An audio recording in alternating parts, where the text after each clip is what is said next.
E aí pessoal, tudo bem? Nesse vídeo eu vou estar explicando sobre como utilizar a estrutura Going to English. Se você estiver estudando para alguma prova ou para algum teste, eu sugiro que você pegue um papel, um lápis, um caderno e anote algumas dessas expressões, alguns desses exemplos que a gente vai dar nesse vídeo, porque muitas vezes você pode não pegar de imediato como utilizar a estrutura, mas praticando um pouquinho fica super fácil entender como utilizar Going to English. Outra coisa é que muito em breve a gente vai postar aqui no nosso canal no YouTube um vídeo explicando qual a diferença entre going to e o verbo modal will. Você pode inclusive conferir se esse vídeo já não está disponível aqui no nosso canal. Bom, de modo geral, existem três estruturas principais que a gente pode utilizar para montar frases com going to English. Podemos trabalhar com frases na afirmativa, podemos trabalhar com frases na negativa e também perguntas. De modo geral, a gente pode afirmar que frases na afirmativa e frases na negativa são muito parecidas. A única diferença é que, no caso das frases negativas, você deve incluir a palavrinha not.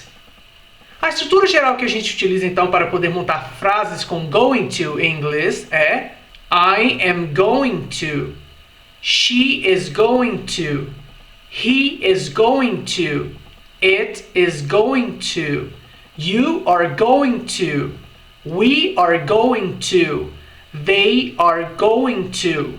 Bom, o que eu fiz aqui foi basicamente utilizar os pronomes pessoais da língua inglesa e montar então uma sequência geral que a gente pode utilizar para poder montar frases com going to English.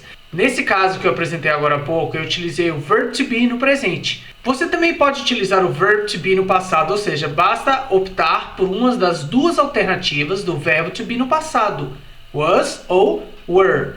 Então, nesse caso, a gente poderia montar frases como I was going to, he was going to, she was going to, it was going to, you were going to, we were going to, they were going to. Então, novamente, o que eu utilizei aqui foi simplesmente mencionar algumas frases bem básicas, utilizando a estrutura geral que vimos com os pronomes pessoais. Nesse caso, eu utilizei o verb to be no passado, as suas duas formas, que são was ou were. Aqui no canal do Inglês no Teclado no YouTube, a gente inclusive já postou um vídeo explicando sobre como utilizar was ou were em inglês. Se fosse você, dá uma conferida nesse vídeo. Para montar frases na negativa, basta você então empregar a palavrinha not. Então, por exemplo, na afirmativa fica I am going to, e aí vem o verbo na forma base. Na negativa fica I am not going to, e aí vem o verbo na forma base. Poxa, mas e o que é forma base, Daniel? Forma base nada mais é do que você pegar um verbo na sua forma crua, infinitiva, como por exemplo to study, to play, to listen. Esses verbos eles vieram acompanhados da partícula to. Você então remove a partícula to e fica play, study, listen. Então essa é a forma base de um verbo. Então nesse caso o que a gente vai fazer é o seguinte, a gente vai utilizar essa estrutura geral que eu apresentei e aí a gente vai utilizar um verbo basal ou um verbo na forma base e em seguida vem o complemento. Como por exemplo, I am going to study. Veja, I am going to study. O study, então, veio na forma base. E aí, na sequência, a gente precisa de um complemento. Olha, eu vou estudar. Se eu quiser dizer algo como I'm going to study, ou eu vou estudar, ou eu irei estudar, a gente pode adicionar um complemento no final da frase. Estudar o quê? I'm going to study English. Tá aí, então, o complemento da nossa frase. I'm going to study English. É que está muito ligado àquela questão que a gente estuda na nossa língua como objeto direto, objeto indireto. É que muitas vezes a frase pode ficar sem sentido. Para poder montar perguntas em inglês com going to, é muito simples. Anote aí a estrutura que você vai utilizar de maneira geral. Você primeiro vai posicionar o verb to be, que trabalha como verbo auxiliar no caso de perguntas, então ele vem logo no começo da pergunta. Ou seja, você pode utilizar, por exemplo, o verb to be no presente nas formas is ou, inclusive, are. Já no passado, a gente pode optar por was ou were. Então, no começo dessa nossa estrutura, a gente vai utilizar o verbo auxiliar, que no caso seria o verb to be. Logo depois do verb to be ou do verbo auxiliar que vem logo no começo da frase, a gente vai posicionar o sujeito, a gente vai identificar a pessoa com nome ou com um pronome.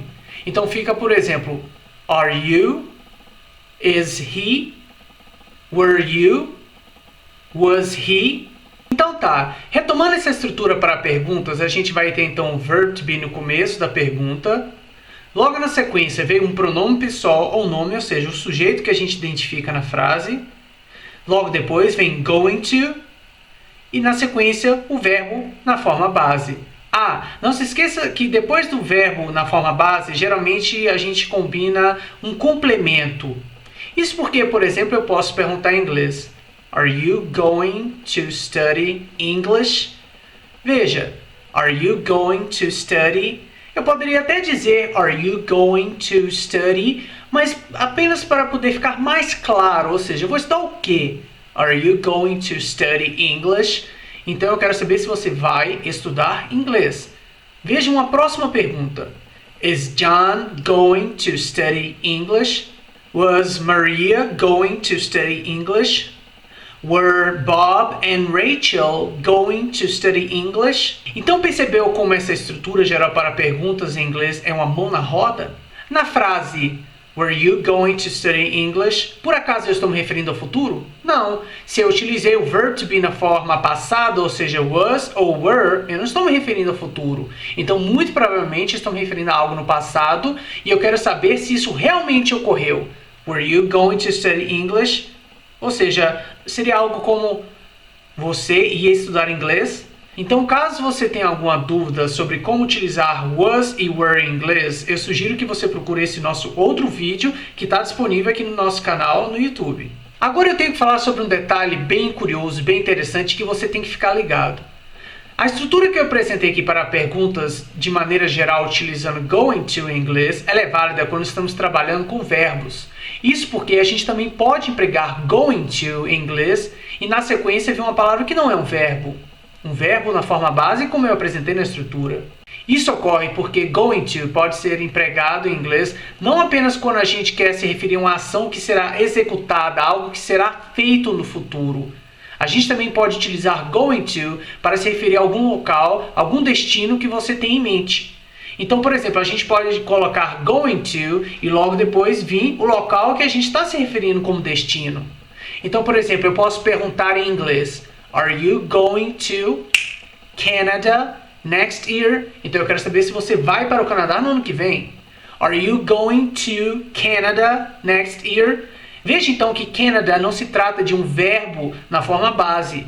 Ou seja, foi exatamente o que eu disse. A gente pode utilizar aquela estrutura que eu mencionei previamente para poder montar frases, ou melhor, perguntas nos referindo a ações, a coisas que ainda iremos fazer. Ou eu posso também utilizar aquela estrutura parcialmente quando a gente quer se referir a algum local que iremos. Veja novamente. Are you going to Canada next year? Is your mother going to Canada next year?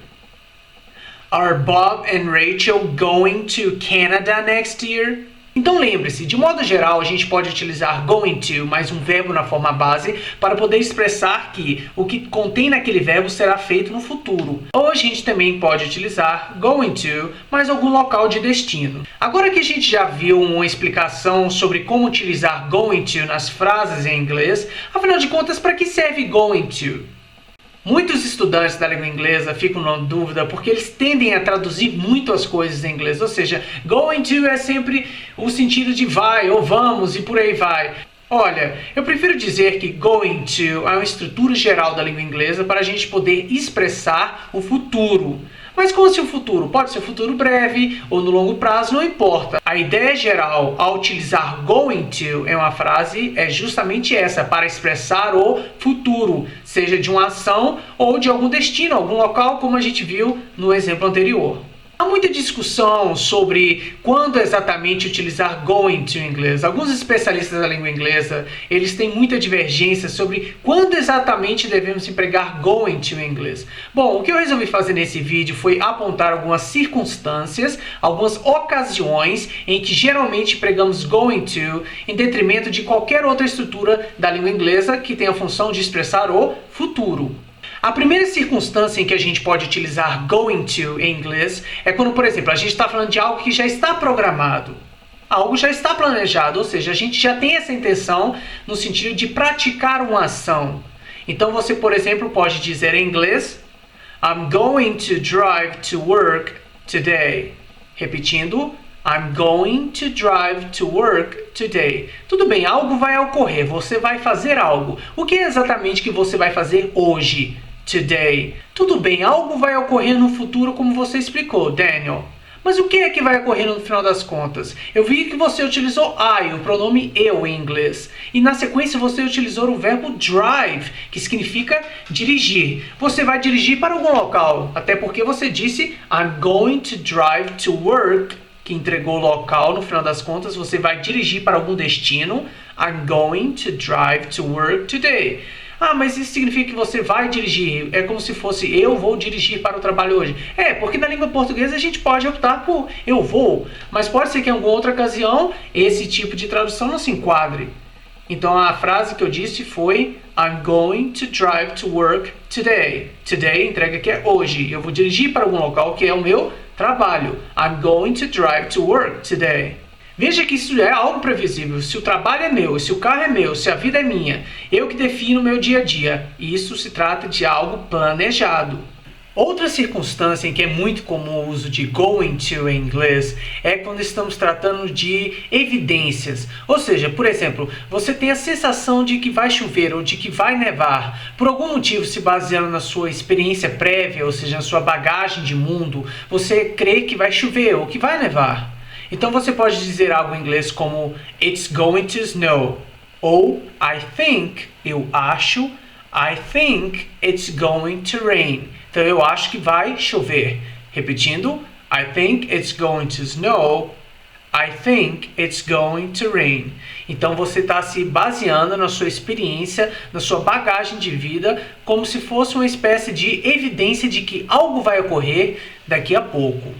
É evidente, pessoal, que existem outras formas de como utilizar going to, mas nesse vídeo eu quis apenas dar um caráter mais introdutório a como utilizar a estrutura going to em inglês. Agora eu tenho que falar sobre outro detalhe muito comum na língua inglesa, que é quanto à contração informal de going to. Aqui no canal do Inglês no Teclado no YouTube, a gente vai falar sobre as contrações informais em inglês em um único vídeo. Mas apenas para você ficar ciente da existência dessa contração, muitas vezes na língua inglesa, em situações mais informais e muito presente em músicas, going to, apenas a parte going to vira gonna. Então, por exemplo, você pode dizer em inglês I'm going to drive to work tomorrow, ou você pode dizer I'm gonna drive to work tomorrow. Ou seja, o que a gente fez aqui foi simplesmente pegar going to e substituir por gonna. Então é isso, pessoal. Espero que esse vídeo tenha sido muito útil. Caso você tenha alguma dúvida, deixe o seu comentário aqui embaixo desse vídeo, que eu vou fazer questão de responder, inclusive se for sobre perguntas, exercícios em inglês, sobre assuntos ou tópicos que não foram tratados nesse vídeo sobre going to. Se você gostou desse vídeo, por favor, não esquece de curti-lo, e também eu gostaria de te pedir para se inscrever no canal do Inglês no Teclado aqui no YouTube. Thank you. Until next time.